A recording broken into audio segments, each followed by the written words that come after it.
it's all hands on deck. We have also learned, because it was shared last night by our chair of CMS, Chairwoman Sneed, that no individuals cannot step onto CMS school grounds, and including the parking lot. But here's the reality. Once you drop your child off and you step out into public space, that's a different conversation. So what can we do? Build stronger relationships with our neighbors. For that individual who is concerned about taking their child to school, and you know that that's your child's classmate, go ahead and get the homework. Check in with the teacher.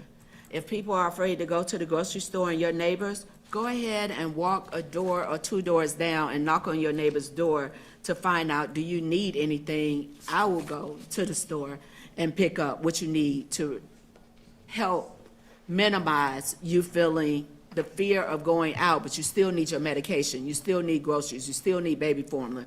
This is where we come together as a community and step up to help each other and do just that. This is what being a neighbor looks like, because we do not have the legal ability to direct CMPD to stop individuals. But I want to also make sure, as we have this language in here regarding ICE, this is Border Patrol. It is a segment. These are individuals that are walking around with masks. Mm-hmm. You do not have to have a conversation engaged with them. You question me, I do not have to respond to you. I do not have to say, I'm a U.S. citizen. I do not have to give you my name. I do not have to give you any information. I can say, do you have a warrant that is signed by a judge? Because what we are seeing, because that judge signing the warrant is for a specific name. That is not what we're seeing happen in our community. There are attacks that are happening, but I need the community to understand the reality of, even though we individually or as a council may want to create some policy language to help protect our community, legally, because we serve at the pleasure of the North Carolina General Assembly. Because our General Assembly, prior to the last election, not only reduced the powers of the governor, they reduced the powers of our district attorney.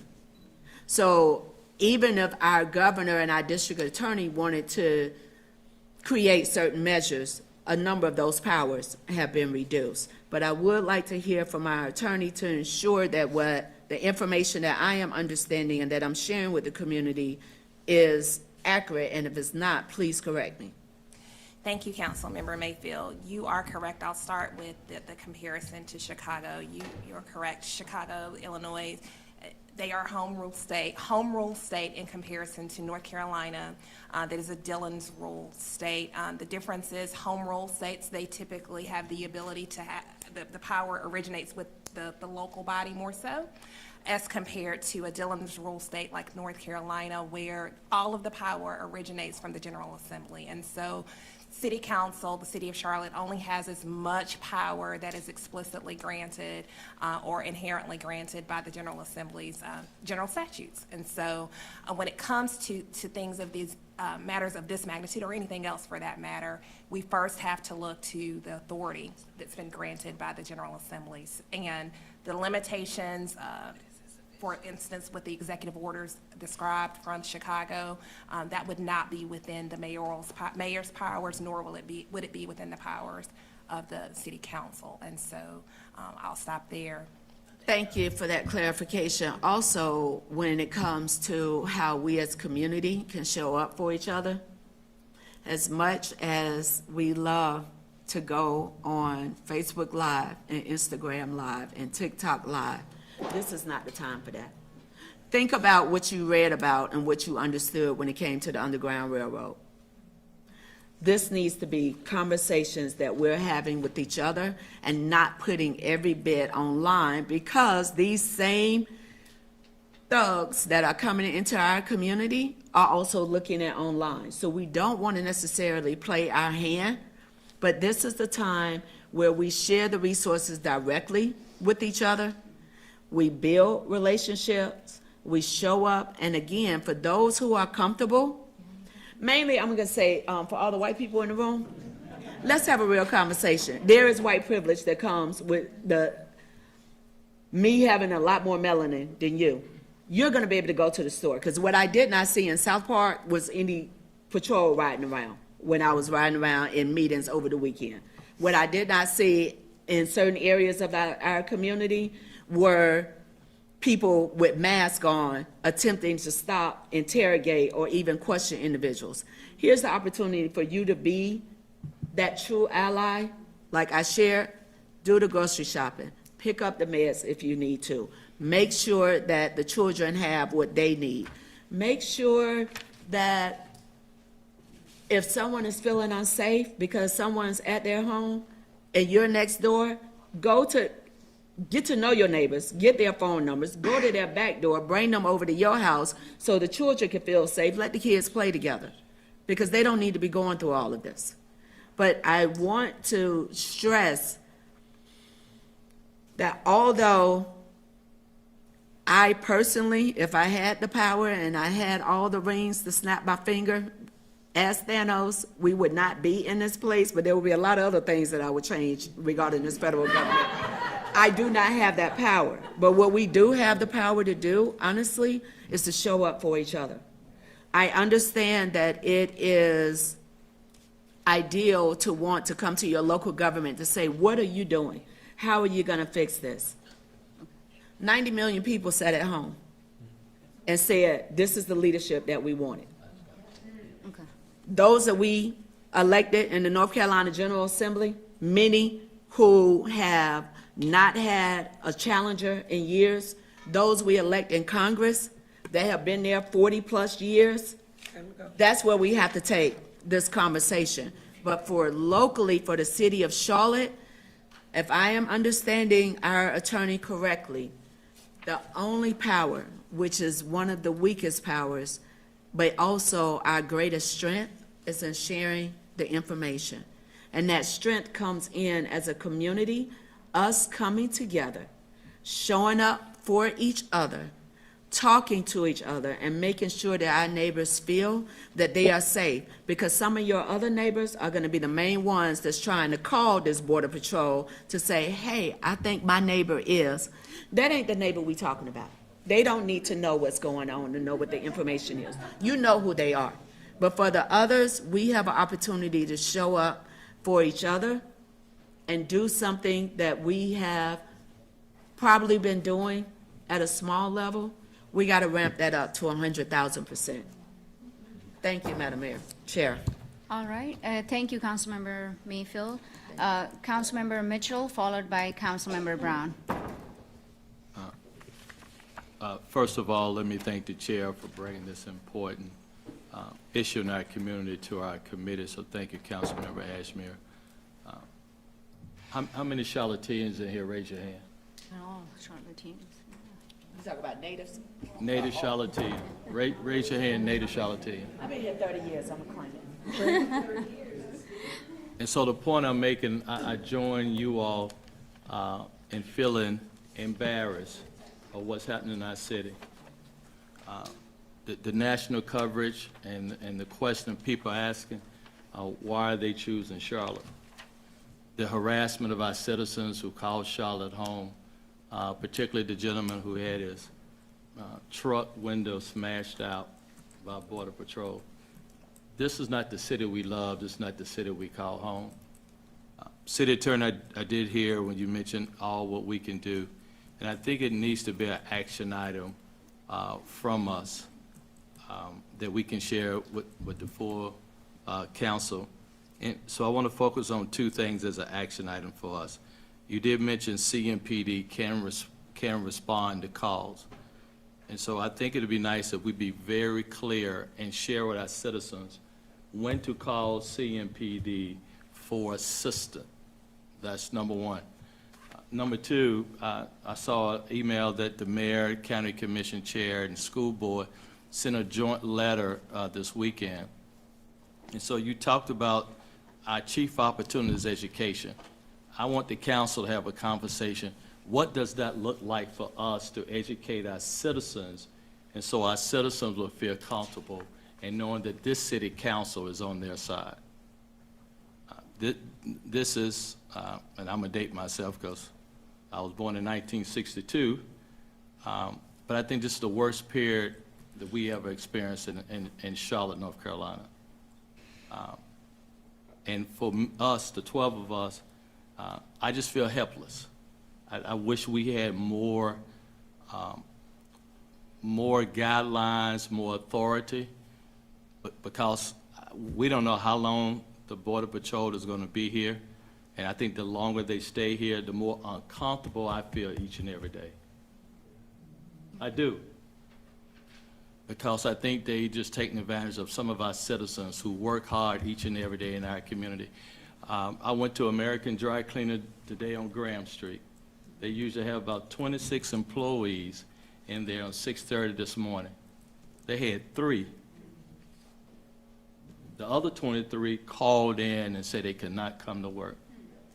This is an economic impact on our city. Yes. I'm in the construction industry. I build things. We had 4 projects this morning that we had nobody to show up and continue to do work. This is not the Charlotte we love. And so I think for us, if you can give us some guidance, we need to be able to share something with our citizens, ensure that we're going to do what we can to make sure you're safe and you continue to live and love Charlotte. Thank you. Thank you, Councilmember Mitchell. Absolutely, economic impact. You look at restaurants, stores that are being closed until further notice. There is an economic impact to construction industry, retail, and we need to consider that as well.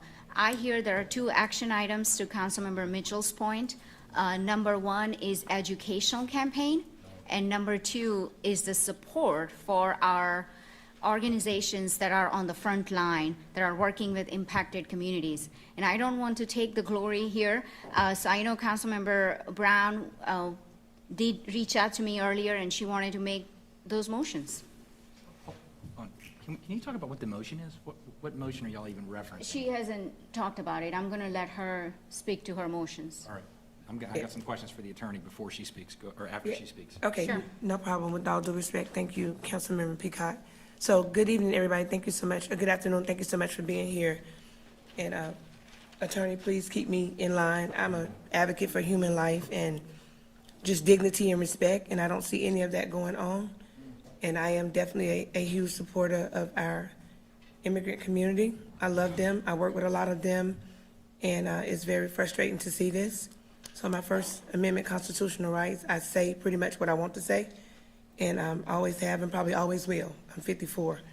So today I want to begin by thanking our chair for bringing this meeting. It's very, very important for us to have this meeting. My fellow colleague, committee members that are here, Mayfield, Peacock, Mitchell, and standing firm in this moment and to ensure our residents receive clear information and not chaos. There's been a lot of chaos. There's been a lot of footage on social media. It's really disturbing and it's frustrating to see children crying, parents walking. I know Councilmember Mayfield said that she would say not to record. I'll plead the fifth on that one. We need to make sure that we know that our people are safe, and I say our people because I put myself in the category with you. You are a target, plain and simple. You work hard, you deserve to be here, you matter. You still do not have to face this alone. You have rights. Your rights exist. I know that we are a dealing rules state. I get that, I understand that. So anybody under the sound of my voice know that we stand with our community. They are human beings. Their dignity needs to be restored. And fairness and humanity in a due process is definitely not being followed. And I will continue to speak up, and I will continue to honor their values, their lives, their dignity, their humanity, and their respect. And for Charlotte, for everybody that's listening in, for everybody that's standing with us, that look up for us and want us to do more, we have an attorney that will tell you what we can and cannot do. And you've heard some of that around the room. Personally, I don't want to run into them because I'll probably be in jail, incarcerated, and it's for a good cause. And to every resident who is afraid, I see you, I hear you, and you are not alone. I love you, and I wish I had a magic wand to make this go away, but we stand in solidarity with you. You deserve to be here, and don't think for one moment that you don't. And that's coming from me, Tijuana Brown, Charlotte City Council District 3.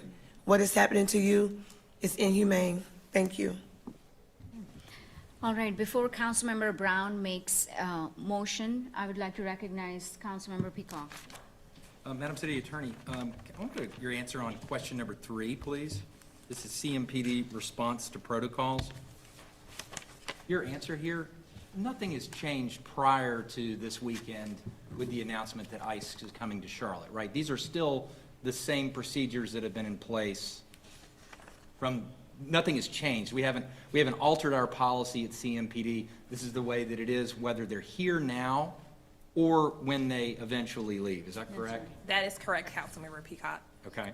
Can you talk about the National Defense Authorization, HR 6395, and your part of the answer there? I've not heard about that. How does that reference in your answer? How does it interact with CMPD?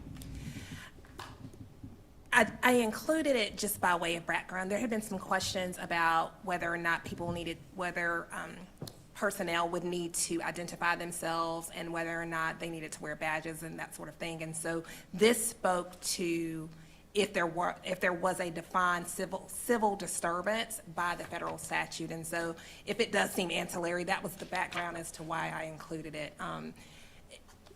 But that federal law requires that the individuals that are detaining or attempting to detain individuals in our city, they have to be wearing identification. That is correct, sir. Okay. Yes. And so CMPD is really the go-between between these two entities, Right. correct? This, absolutely, and so this, you're right, it is not interpreted to be that CMPD would enforce this at all. So CMPD's job is not to actually look to see whether the ICE individual has ID or not.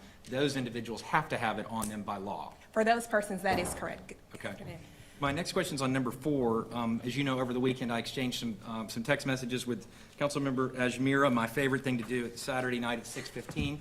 Thank you very much, Madam Chair. But I didn't see questions that we were doing about civil rights monitoring. What is behind question number 4?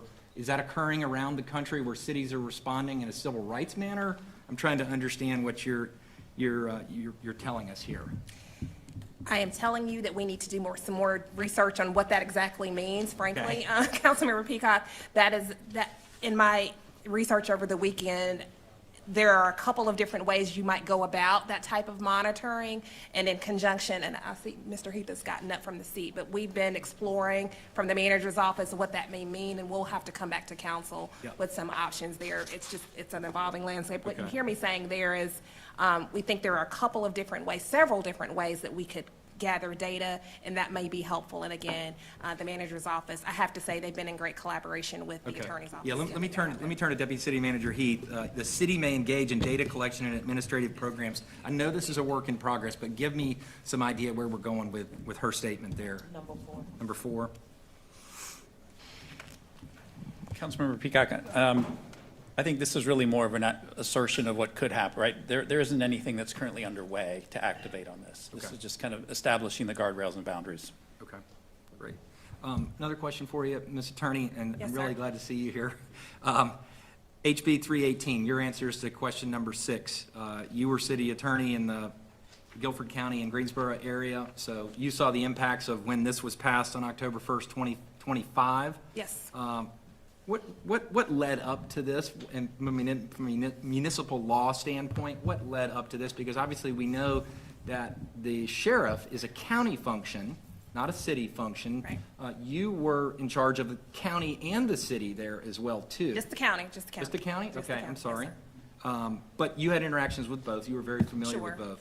So where do we stand right now as it relates to our activity between us and Mecklenburg County right now in the sheriff's department? So it's my understanding from talking with my colleague at the county, certainly this did become law on October 1st. And so there had been a number of questions, certainly at the General Assembly, about the tracking and information that related to those who were charged with crimes and sharing that information with our federal partners. And so what this does, this House bill, it codifies that relationship and creates an expectation for the jail administrators, which falls under the county side of things, not, as you said, not the city, to manage those relationships. You see a clearly defined time frame, 48 hours from the time of release. So that creates an expectation for jail administrators, which often are dealing with overflowing numbers, on how they can manage the entrance and exit of persons inside the jail. And the individuals that we're trying to address here are individuals who are not in the country legally. Is that correct? That was the purpose of HB 318. It is to inquire as to the status of those persons, whether or not they are documented or not. Okay. And Mr. Heath, how have we done in our conversations between CMPD and what Sheriff McFadden has been doing in this area here? Because one of the questions that I know my colleagues are asking is why Charlotte? And that's what the public's asking as well, too. I know we're not here to pass judgment necessarily on that, but one of the things that the state is responding to is areas in our state that are not actually enforcing federal law that we know exists. So that was part of the reaction that the state government gave in this Dillon ruled state to indicate to the sheriffs that you need to abide by the law. So where are we on that between us and the county? That's something that we'd need to follow up on, Mr. Peacock. I don't have anything to share on that today. Okay. Final question for you, Madam City Attorney, was just around question number 7 and number 8. These came directly from some items that Councilmember Ajmira shared with me from the city of Chicago. So those were executive orders that were taken in Chicago. We can't make executive orders here. The chief executive is Manager Jones, not Mayor Lyles. And then secondly, you've answered that we can't create a staging area on a city-owned property. Is that what your answer is on number 7? The answer is essentially no? Access or restrictions that would be consistent with city general practices. We can't discriminate as to what occurs on an actual city property. Correct. Thank you for clarifying. I was hearing you say that we can't allow staging. We will be consistent. Okay. We will be consistent with the policies that exist, which is to say, if there's a law enforcement agency or any other agency that wishes to cooperate with the city, they would need to contact the city manager's office. Okay. All right, and then the final question is just on number 9 for you as well, too. You gave a very good answer on any risk to city-state relations, federal cooperation, or public safety.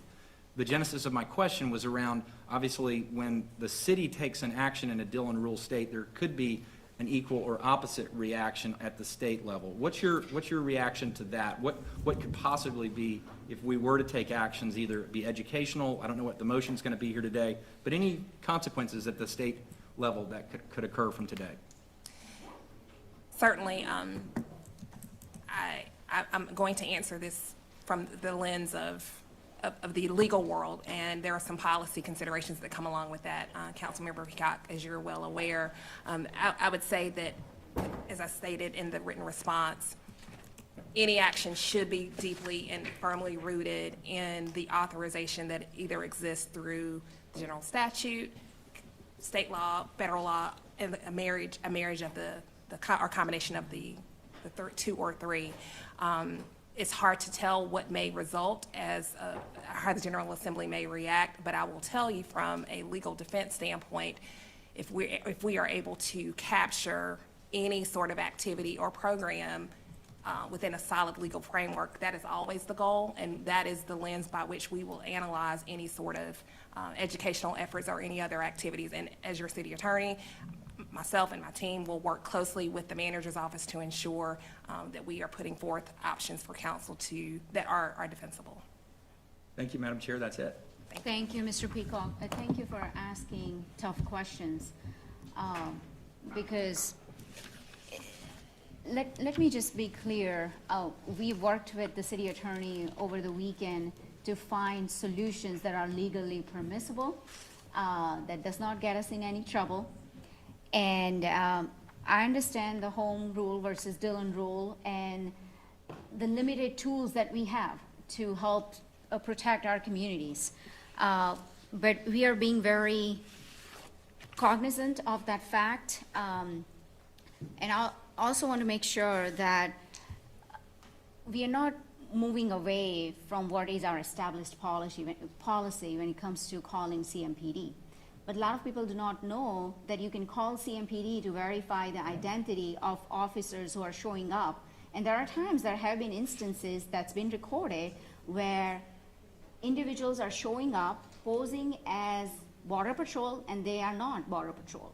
And we need to make sure we do everything in our power to protect our residents. And that's all there is. I see it more of as an educational campaign and campaign to support our community that keeps us going, that keeps us moving forward. And with that, I would like Councilmember Brown to make a motion. Yeah, I will.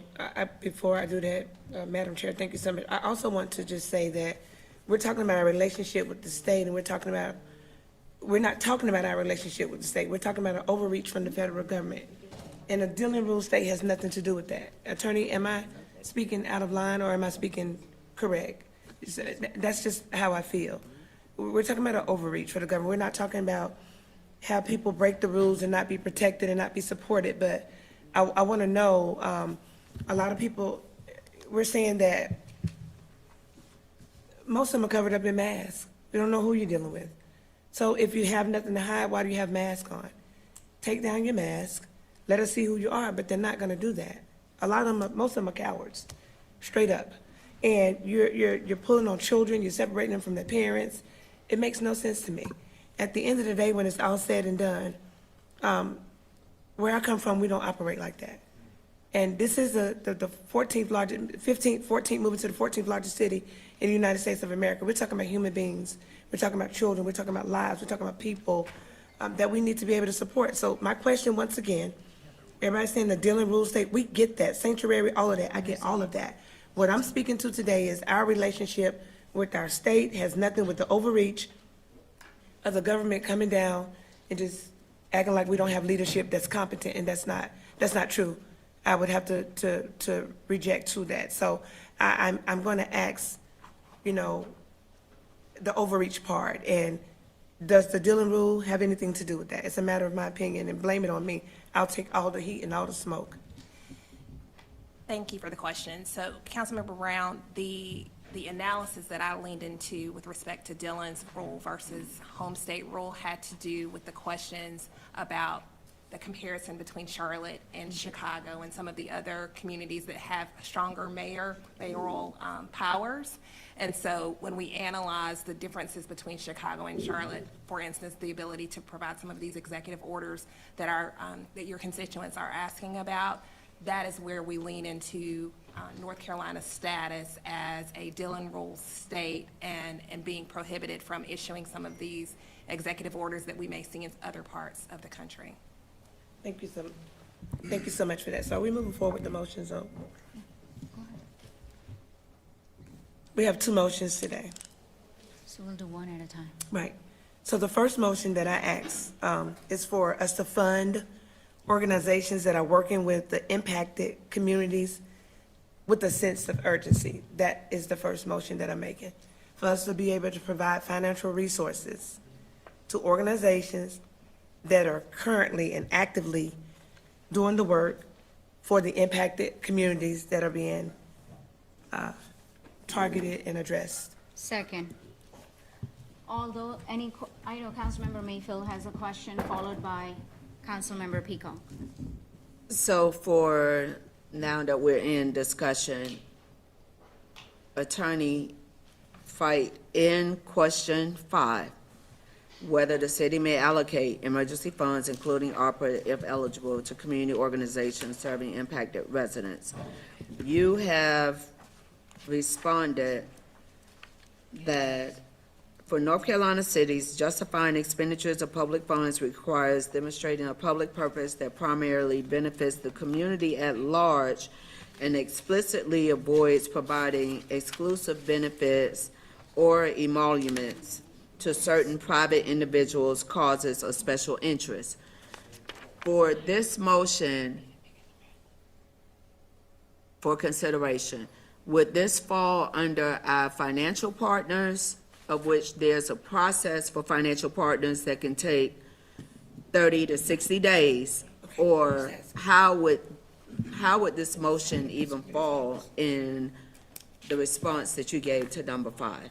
Legally, are we able, if this motion were to move forward, based on the response to 5, legally, 1, are we able to do it? And then for the budget piece, do we have the ability to do it and how quickly? Councilmember Mayfield, each funding opportunity or request would need to be vetted for its legal public purpose and all of the matters that I outlined in question number 5.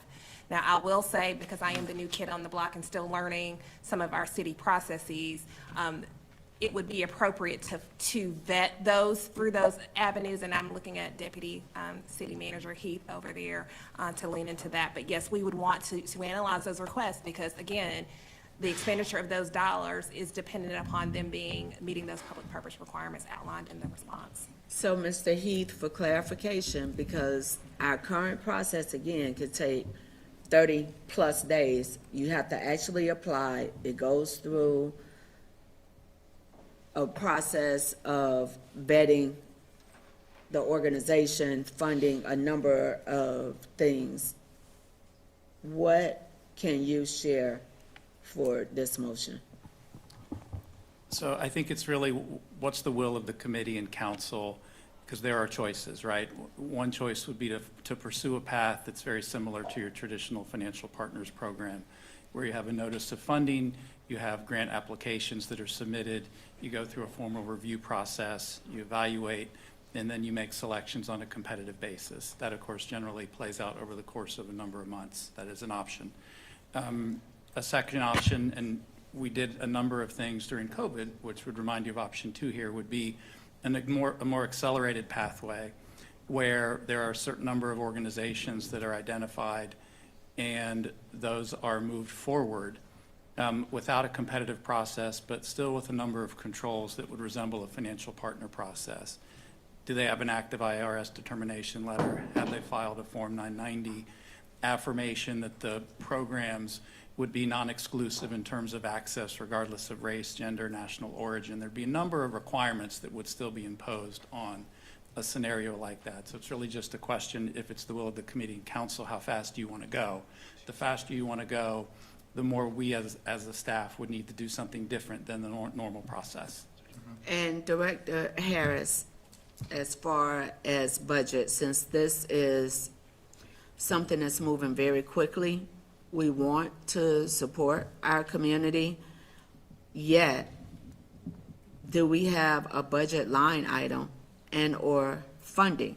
Because I know that almost all of ARPA dollars have been allocated. So have you had an opportunity with seeing the questions that were presented over the weekend to identify if we even have a funding source if we were to utilize option 2, which is the accelerated pathway without a competitive process? Thank you for that question. And as you mentioned, it's rapidly emerging. We don't have a pot of money just set aside, but we would look at potentially reallocating resources or what could be done to make a proposal for this. And even with the possibility of a reallocation of funds, the time, which we have done previously when needed, but that still is a process that unfortunately takes a couple of weeks. At least. So I want to make sure that as we're having this conversation, that we're all understanding, even if we need 6+, because this is just to get it out of Yes. committee to full, but even if we were to attempt to pull the trigger, we would have to identify a funding source. And if we're talking about reallocation, then that is the possibility of something that may have been identified for funding, that funding being reduced and or eliminated. We're also looking at the possibility of how do we identify which partners, because we have a number of partners in this room. Yes, we do. And then we risk the chance of, just like we recently had a number of emails where the city was getting ready to approve access for a lease, and a lot of our partners on the east side reached out and said, well, how did y'all identify these organizations versus this particular organization or business? So trying to figure out who all is in the room, what they're doing, and how do we even come to who are the groups that may be funded and up to what amount, So it still wouldn't be something that will be done in the next 72 hours. It would be something that potentially could still take a number of weeks to Correct. try to track down. Correct, and like you said, to be good stewards of the opportunity and the available resources, it would take a few weeks. at Thank you all least. for the clarification. So let me just, I have had conversations over the weekend with Mr. Jones, our city manager, as well as Mr. Heath. This will be, because there is a sense of urgency, Mr. Heath has been working with organizations over the weekend. He has reached out to a number of organizations that are working with impacted communities. And this just endorses the idea of supporting the organizations, and the manager is supportive of this, where we will get this out very quickly, and I'm sure Mr. Heath can talk about that. But this is just endorsing this idea, and this gives the manager's office an ability to collaborate with organizations as well as with the foundation, United Way, and others that are working in this space. And keep in mind, the city manager already has up to $500,000 authority, so they do not, he doesn't need the city council to approve this agenda item. It will just, the council will just be endorsing this idea with a sense of urgency, because there are impacted communities, help is needed, and we need to take a swift action here. So I would like to have Mr. Heath respond to that. I'll be brief, thank you, that was well said. I just wanted to reiterate that I'm very careful to not get ahead of the body, but things have been moving so fast that I have initiated some conversations, just to understand what's happening, because so many of these organizations are doing the work in the field. I need to hear from them. And this week, in parallel, I'm also trying to connect with other potential funders to understand how other funders may be mobilizing around some of these community challenges as well. So if council decides that there's a desire to step into this, that we're doing it in a coordinated fashion. Thank you. Okay, Councilman Pico.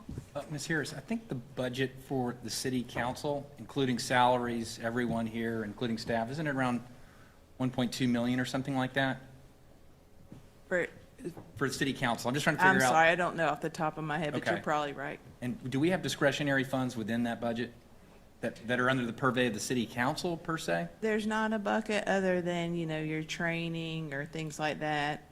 But no, there's really not a bucket. Besides, you had some ARPA money set aside, but I believe it's all but like $4,000 used. Okay, all right, thank you. All right, Councilmember Mitchell. Thank you, Madam Chair. Sean, so let me follow up on the organizations you have reached out to, because if we talking about expediting this, I think is very important to your point. So can you share how many organizations you have reached out to that we know are being impacted? Yeah, so once again, this has all been moving so fast. The number won't be impressive to you, right? But I've had conversations with 3 or 4. I've reached out to a couple others, just trying to get a sense for what's happening on the ground. What are the needs? Because I can't overstate how challenging it can be when choices have to be made. Which organizations to fund, what types of services are most needed. So I just want to make sure I go on record to say that if there is an accelerated process, we would need some clear direction from council on directionally what you want. Because there may be a dozen organizations that I have in mind.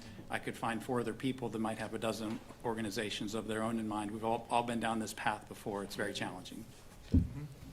Thank you. And just so the ask that is being made by a number of organizations is the same ask that they are making to the county. So I just want us to be mindful that we are showing collaboration. The county is taking steps, we need to take steps. We have funds in PAYGO, and there are other, and the manager has said that he will find a way. This requires a swift action. This is something we can do to support community. Let's put money where our mouth is at. I mean, shows real action. So I know we are in time crunch here. 4:30 is a hard stop. So if we can keep our conversations and remarks very brief. Councilmember Mitchell. Madam Chair, and to your point, I think if we're going to do this, we got to do it quickly. We don't have one more meeting with this current Right. council, November 24th. So if any action we're going to take, I would love for it to come back to us because that's our last meeting, then December 1st, we have a new council that will be coming on. So Sean and Maria, would they give you enough time? I think we got a budget consideration we have to look at. Where can we get the funding? Sean, if you can really nail down those organizations that we, to Councilmember Ashmere, Chair Ashmere, who we need to fund so they can make an impact. So can we do something and be ready to vote on the 24th? Yes, sir. We'll Okay. provide some options for council's consideration. 24th. Okay, so, 24th. 24th? Sorry. 24th, no, our next last council meeting is November 24th. Okay, thank you. okay, so I'll entertain, well, we already have a motion, I seconded it. All in favor, please raise your hand. Hold on, I'd like you to break those motions up. You got motion 1, which is to fund No, organizations. that second motion is not on the floor yet. This is because just we the haven't first failed. motion. Oh, okay. I just sent it to you so you can review it ahead of time. Okay. Can I ask a question about the motion? Because it just says fund organizations that are working with impacted communities with a sense of urgency. That's the motion? Yes, that's correct. Okay.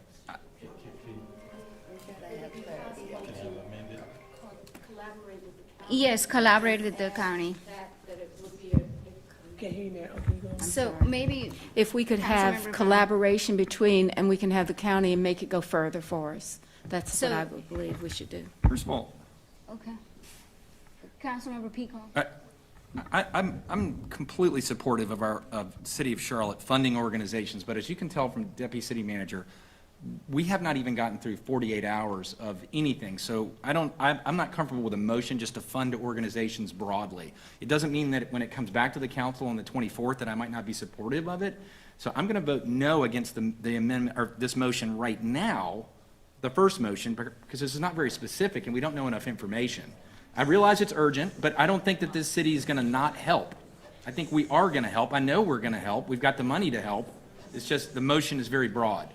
Okay, all right, so I just want to make sure, so Councilmember Brown will modify the motion to ensure that we show collaboration, because that's what's currently happening on the ground.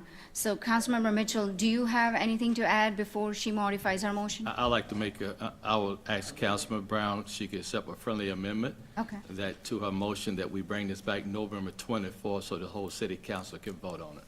Yes, sir. So, Councilmember Mitchell, when I had a conversation with Mr. Jones earlier today, he mentioned that anything less than $500,000 doesn't require the council approval based on our policy. So we can get a memo with an update, but it wouldn't require an approval if it's less than that amount. Yeah, Mayor. If that is true, that is the rule. That is the rule, but I think what we're trying to get to is to have the time to do it, and as well the support necessary to carry it forward. So I would suggest that we do put it on the agenda, that we do work with the county and develop this, let the staff give us a recommendation. So Mr. Mitchell gave Ms. Brown a friendly amendment, and I guess my friendly amendment would be that we address this effort by having a collaboration or partnership with the county, but also to have the full council be able to make the decision. Okay, That would do you want to happen make that? already. Do you want to make that motion? Yes, I will accept that motion. So if I heard you clearly, Madam Mayor, and to my colleague, Councilmember Mitchell, we're going to make a friendly amendment, which we accept, for us to bring this motion for vote to full council on Monday, November the 24th, which is the last meeting for me under the current council. Is that correct? Is that what I'm hearing? Yes. I will accept that and I move that forward. So I will make that motion. So all in favor? All right, before you make, so let me make sure. So can someone make, You got something? There's a someone second clarification on the her? amendment. Okay. The additional part of the amendment is what the mayor mentioned, and that's in collaboration With with the Mecklenburg County. Just so that we have clarity, because what we haven't identified in this amendment is a dollar amount, because we're saying we're going to work with our budget team for them to come back to let us know how much we have. Even though the manager can approve up to 500, we're not saying, and I don't want the community to be confused and think, okay, well, we're going to allocate 500,000. we're saying that we're bringing the motion to full council for November 24th, and we will be working in partnership with the county, and we will be receiving an update from budget on what funds may be available. All right, And I so, want to make sure, Councilmember Brown, that full amendment will be received. I hear that. I don't know if I'm okay with that and now, but I am a team player. We're sending collaboration with the city, with the county, but people are watching, and if Councilmember Ashamir, she spoke with, our city manager, what are we doing as a city? What can we do now? Exactly. People need help now, and, People for are being me, snatched away. I get it, I understand we're delaying, we understand these are tax dollars, everybody know everything we're doing is tax dollars. If they don't, they know now, because I just said it. But what I'm saying, and what I want to be clear on, is I want people to know that we care. And there's always a delay, there's always a pushback, there's always, let's wait to do this, let's wait to do that. And I want to make sure that our community that need us know that we are here. And this is one way for us to show up for our community and for them to know that we are here. That's what I'm.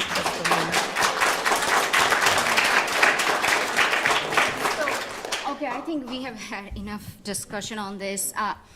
I firmly believe that we need to show action now. We need to show a sense of urgency here. People are being snatched away. But this is, Yeah.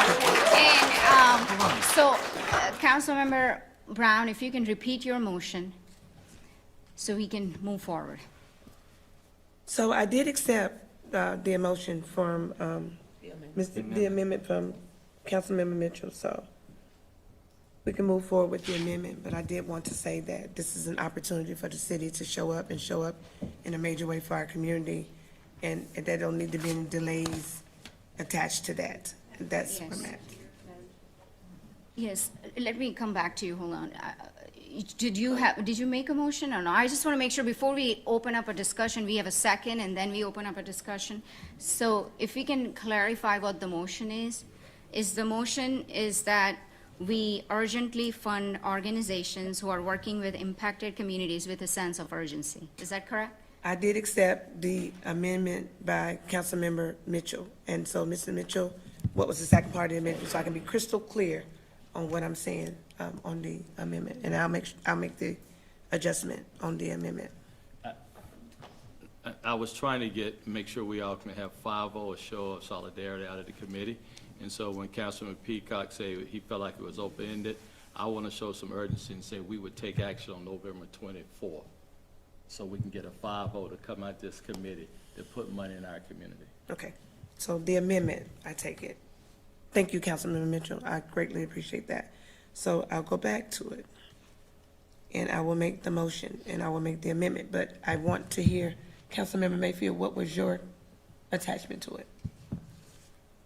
It was reiterating the mayor's recommendation for it to be in the motion that we work alongside of Mecklenburg County so that we're So consistent. intergovernment, we're gonna do that? Yes, Is that what we're gonna say? intergovernmental. Okay, intergovernmental, I'll say that, all right. Yes. So, let's try this again. I make a motion to fund organizations that are working with the impacted communities with a sense of urgency. Yep. It will be with our intergovernment, The county. it will be a collaboration With the with the county, intergovernment, which is at Mecklenburg County, yes. and we will also accept Council members Mayfield addition that we will do what? One more That's time? collaborating with the county. That's collaboration with the county. So let me say it again for clarity. We'll make a motion to give funding to organizations that are working with our impacted communities with a sense of urgency. We will do that by working with intergovernment, which is Mecklenburg County.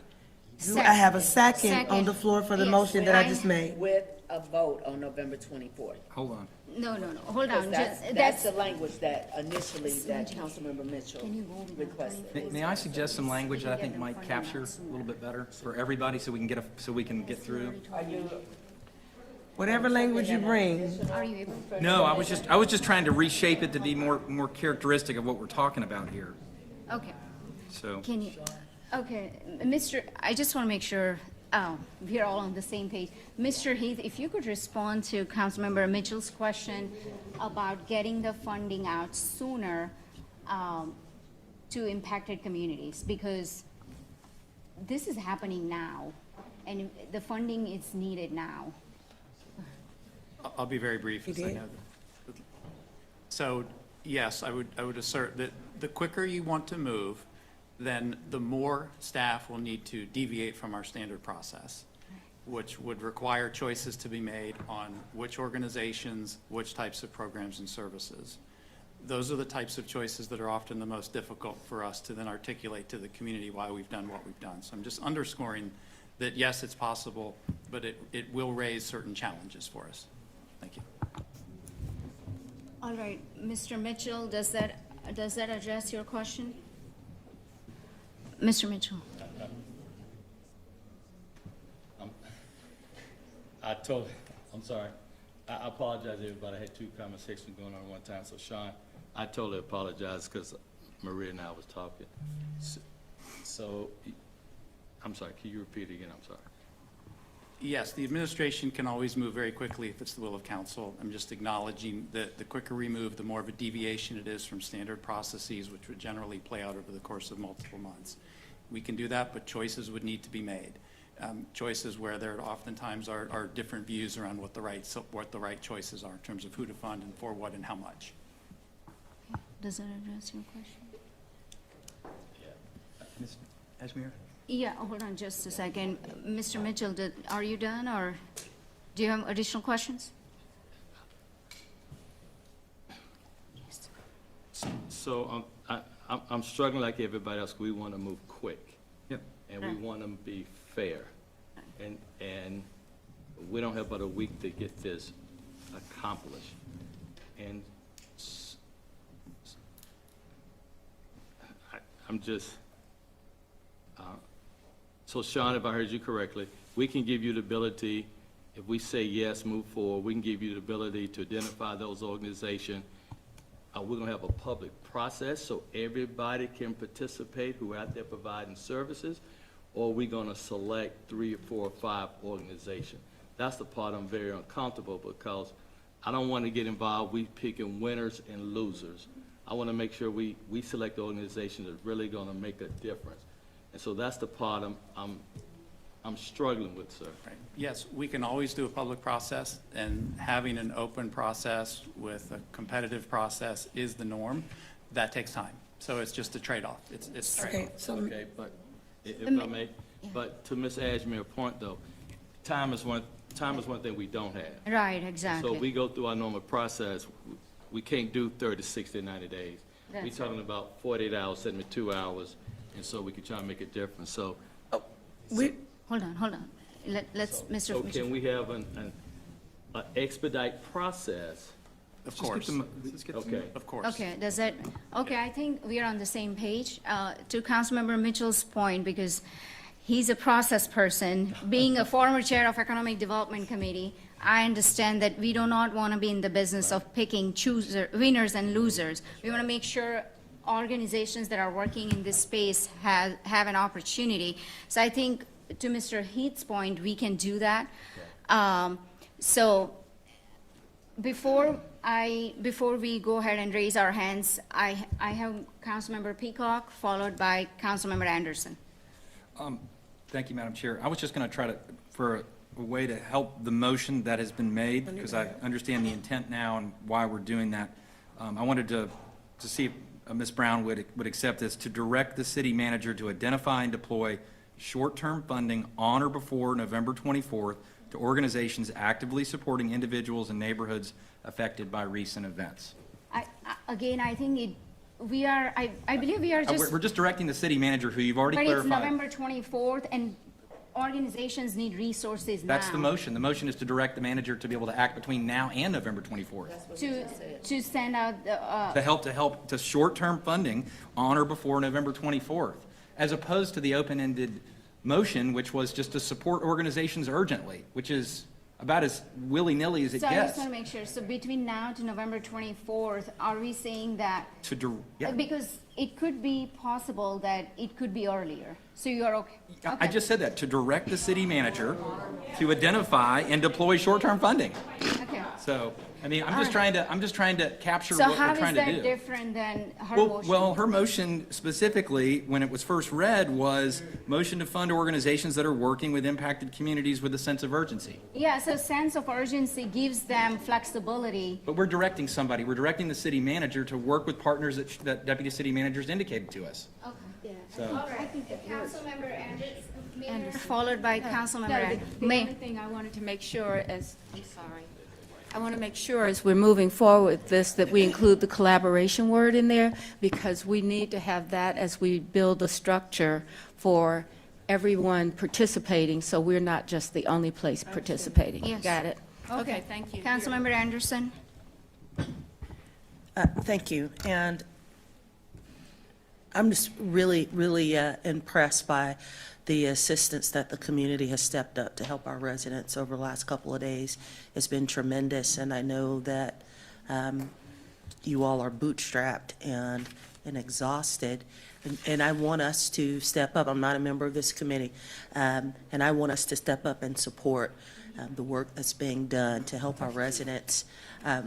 But I do feel like we need some level of scope here, because I don't want to set the community up to think that we have an unallocated amount of funds that we can just disperse to endless organizations. Our budget is very tight, and if we're going to do this, which it sounds like the manager says he's gonna look under every rock to try to find funds for us to do this, we just want to set expectations properly. And I think we need, Mr. Peacock, I think the last few words that you just said about short-term assistance on or before the last meeting of this council will be very helpful. And I think if it gets to the broader council discussion, then we really just need to set the tone, Mr. Heath, around how many organizations will have funds to assist. And with that collaboration piece with the county, it would help us run a few steps further, right? Because it will be additional funds for them, with them in conjunction. So I just want to be clear, I want us to help. I appreciate all the work that's been done, but I don't want to set a false expectation that we have an unallocated or an endless amount of funds to help numerous organizations. We're going to try and do as much as we can with what we have in collaboration with our partners at Mecklenburg County. Just the amendment motion. All right, thank you. All right, Councilmember Peacock, do you have a motion to make? yes, I do. The motion would be to direct the city manager in collaboration with the county manager to identify and deploy short-term funding on or before November 24th to organizations actively supporting individuals and neighborhoods affected by recent events. Do I have a second? Do I have a second? The attorney has clarified. You okay with that motion?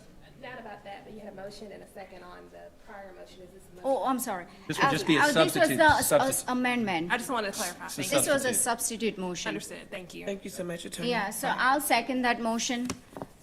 Yeah. I mean, it's, Still discussion. it's, the okay. same. Yeah, it's the I know, same it's the same. thing. I It's the get it. same, but it puts I- it in the hands. Okay, I so understand. that's fine with the substitute motion, Madam Chair. Okay, so can we, all in favor, please raise your hand. This final Substitute motion. All You right. got a full, Oh, okay, that's Yes. unanimous. okay, Okay. so that's unanimous. Okay.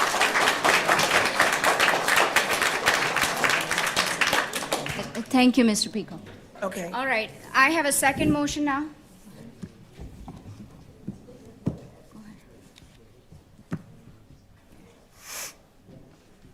I sent it to you, hold on one second. Okay, the second motion is to give the city attorney authority to work with all stakeholders to come up with educational campaigns to keep our community safe. Second. All in favor? Please raise your hand. All right, it's unanimous. All right, great work, committee. Sean, we're not doing anything else on the agenda. Where's the? It's impossible. Yeah. Okay. You're gonna be here tonight. You're not gonna be here at all. I mean, this was a Talk special about one. Was that you? Okay, I'll speak to you in just a minute. Where? Yeah, that's a good, so Councilmember Peacock just reminded me, this is probably one of the most well-attended Budget Governance and Intergovernmental Relations Committee meeting. So please come. Budget discussions are so much fun. And I hope that you'll continue to stay engaged and hold us accountable. Thank you all for coming. I know we have second item on our agenda, so for those of you who want to hang out with us, please do. Second item is very important. I know we do not have a lot of time. A little bit of missed. But I want us to go through that. Thanks, man. Okay. So, You guys just watch sausage get made. That's the way it happens. It's not pretty. okay. Are we done? No, we have a public safety. We have a public safety. Yeah. No, this is it. Have a seat.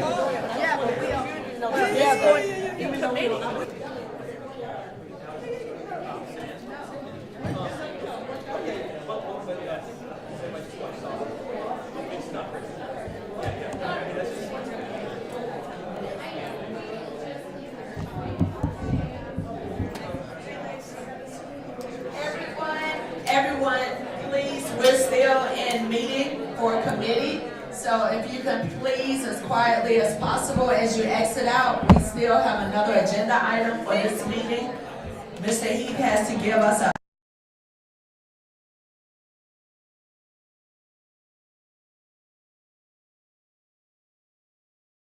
right now. Yeah, Thank Mayor's you. going to talk. She's going to stand behind the desk, so I need all you guys to don't cross by the desk.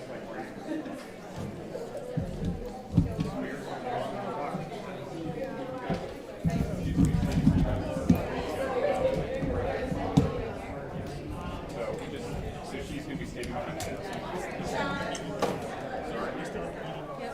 Sorry. Oh, you're good.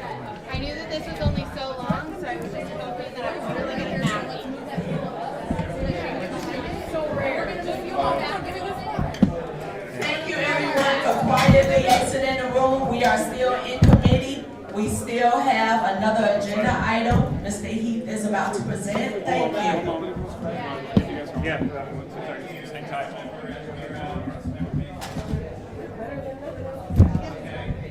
Thank you. While we're transitioning, can I do a quick time check? What time do we have a hard stop right now? Okay. Okay. Okay.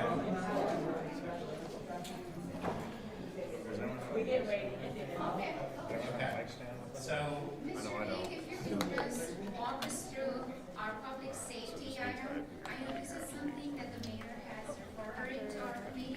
And I just want to make sure that there are some members of our committee stakeholders who have been working on this, and they get an opportunity to hear directly from you, Mr. Lee.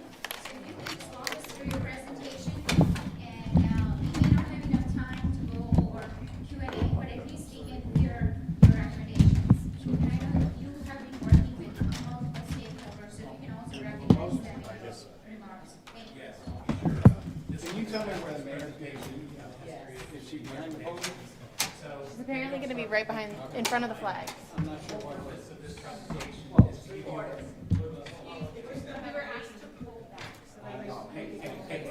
They're still having a meeting. Sorry about that.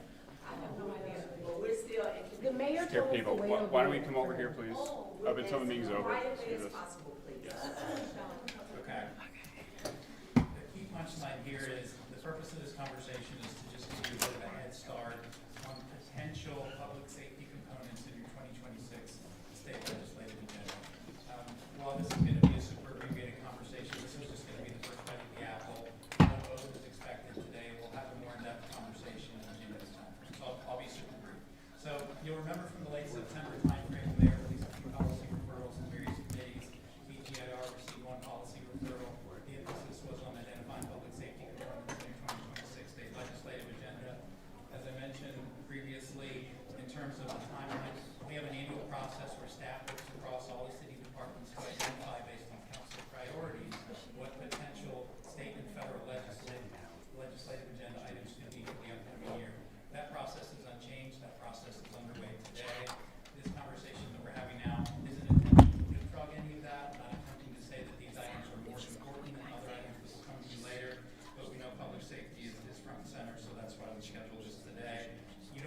conversations about this before. The idea that one of the legislative requests could be additional state support for law enforcement recruitment and retention.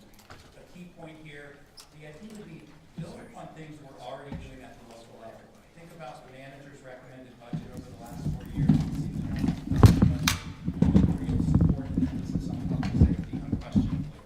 Safety, starting pay for police officers is 28% higher this year than it was 4 years ago today. This is looking to save us. Thank you.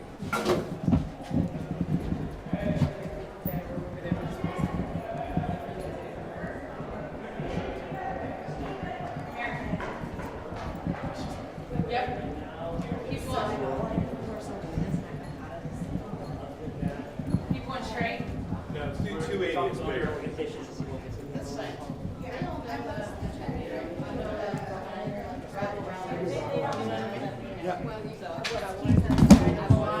Excuse us.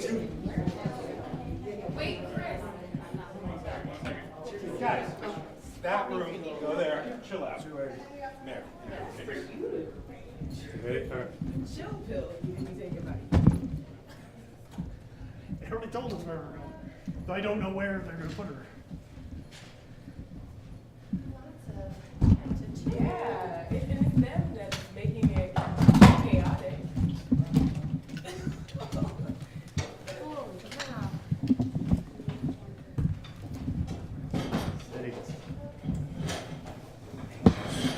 Where will she be? She'll be here. Right, podium. The podium. Yeah.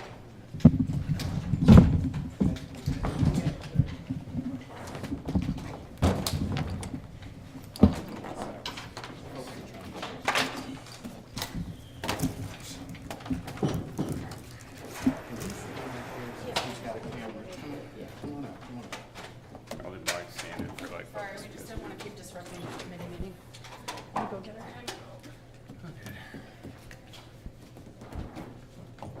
Yeah.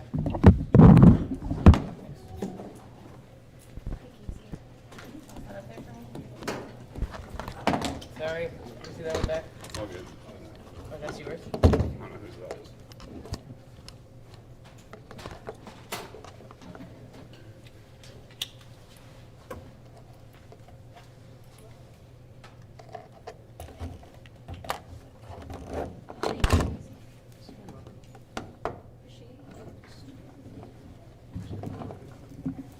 That works.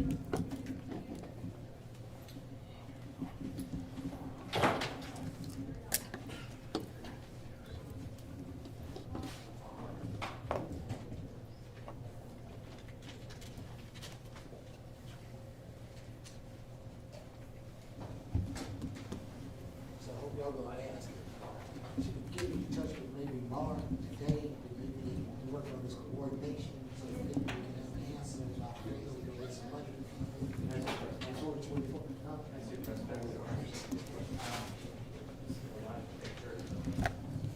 Seven.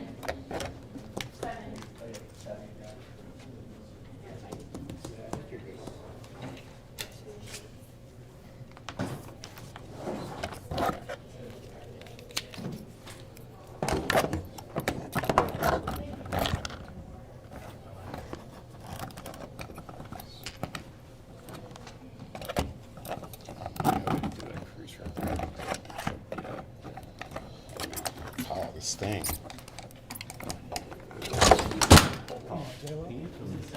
Take care of this. This thing. Yep. There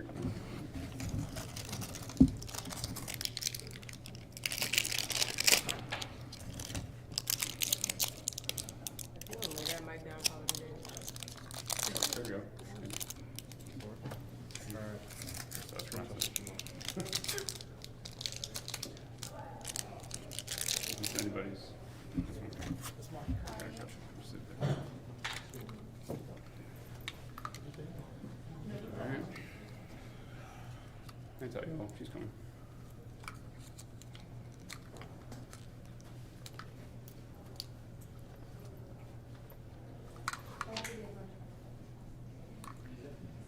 I'll pick this up.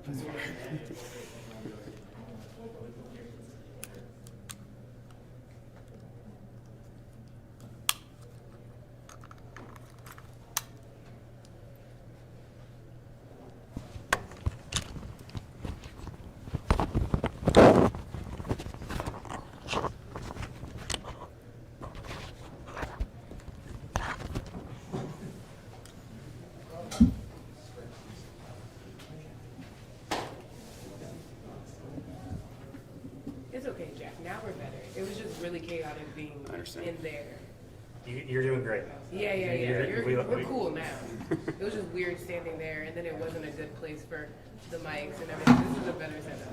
We're much more comfortable here. At least I can speak for myself. Way better. I still don't like the way that man spoke to me, but not everyone performs well under pressure.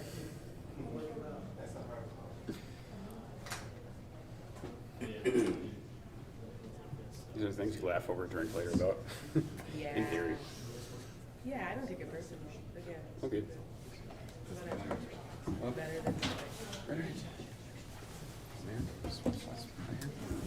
Okay, we're going to take a few questions for you guys so that you can have some fun tonight.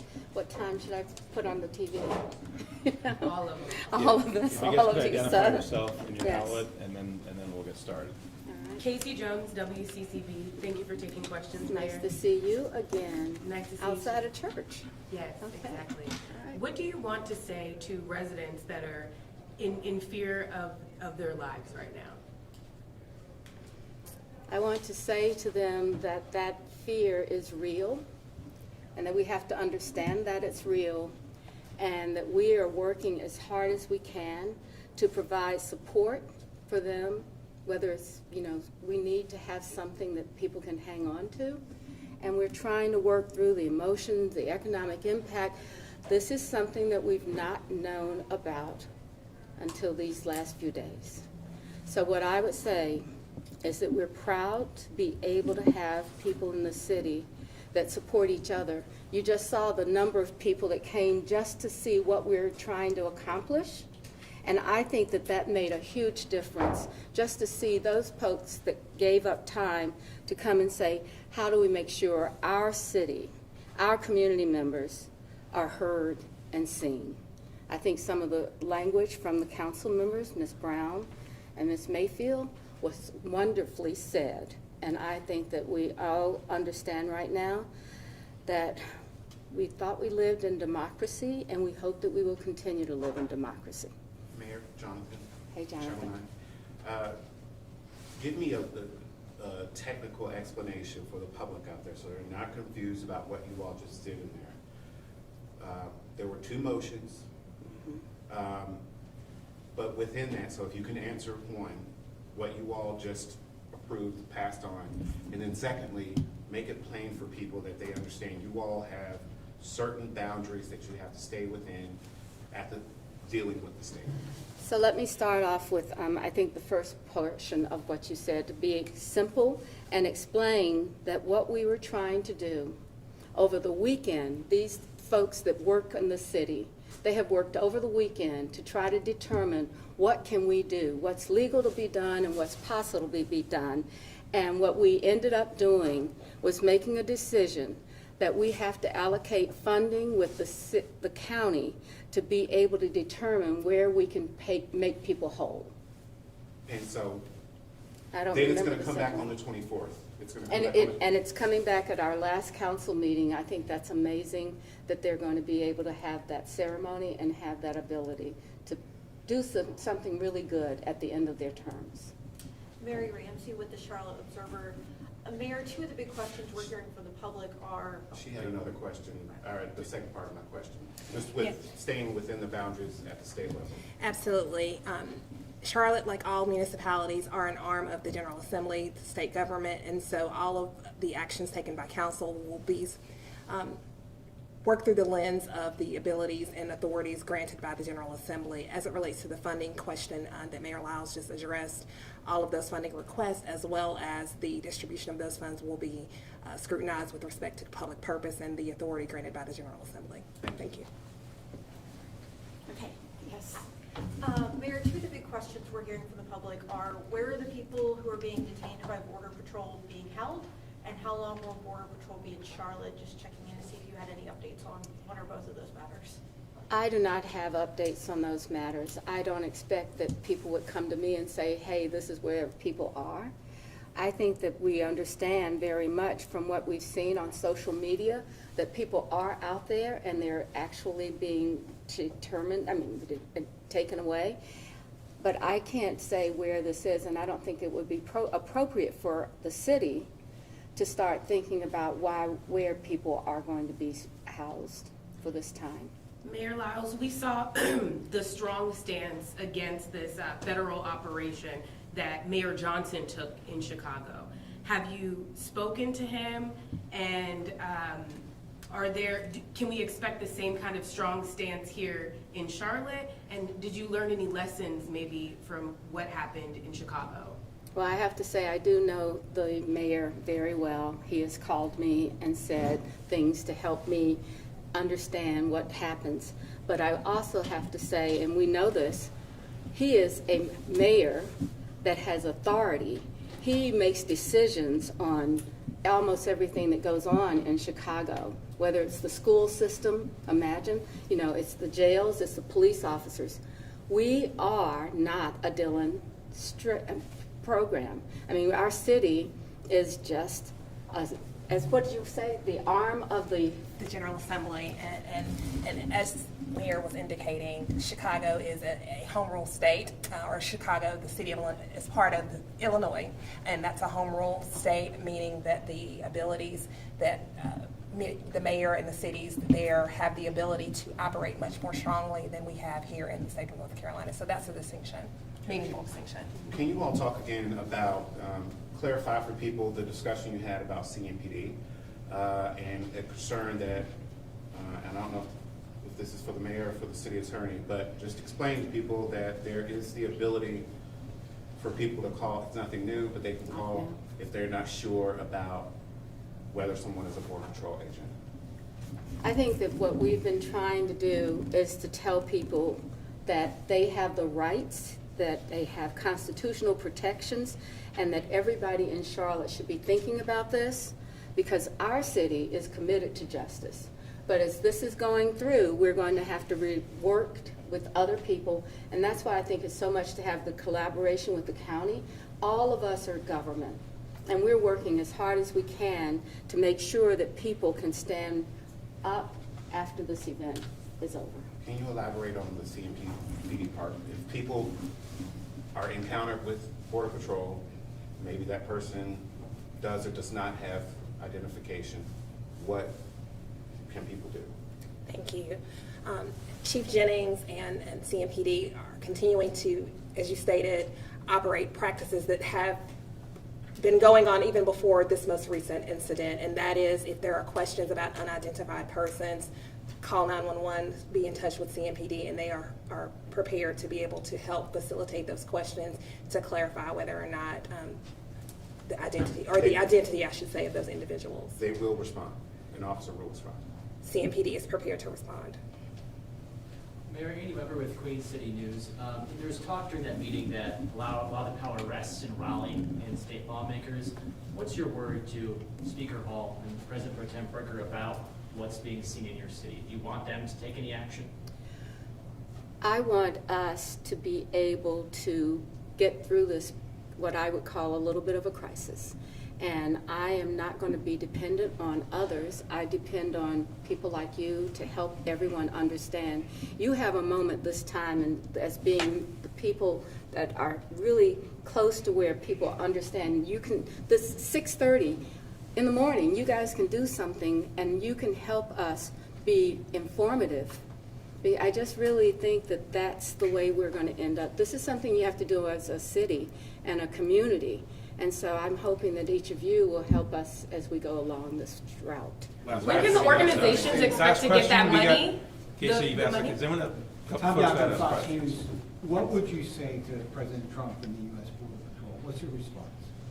My response is that this is the city of Charlotte is one where we believe in fairness and dignity, and where we are one of the largest cities in the country. And that we work really hard to do it right. And what I hope would be is that if I would talk to the president, I'd say to him, look at our city, look at our people, and make sure that he has the understanding that all of you and I have. Thank you, guys. There are a lot of allies in this community. Speak to the people out there that may be going to work and co-workers not there, or they get a phone call can you come pick me up? Because I'm scared to drive myself to work. Let's do whatever we can to help people be safe, just everything. And I know that people sometimes are not going to work. People are concerned, especially in our hospitality industry, inside our construction industry. These are things that are very real. So let's just hope that we can put things back together when this is over. So thank you guys very much. Thank you, Mayor. Thank you. Guys. Thanks, Jack. Yep. Thanks, guys.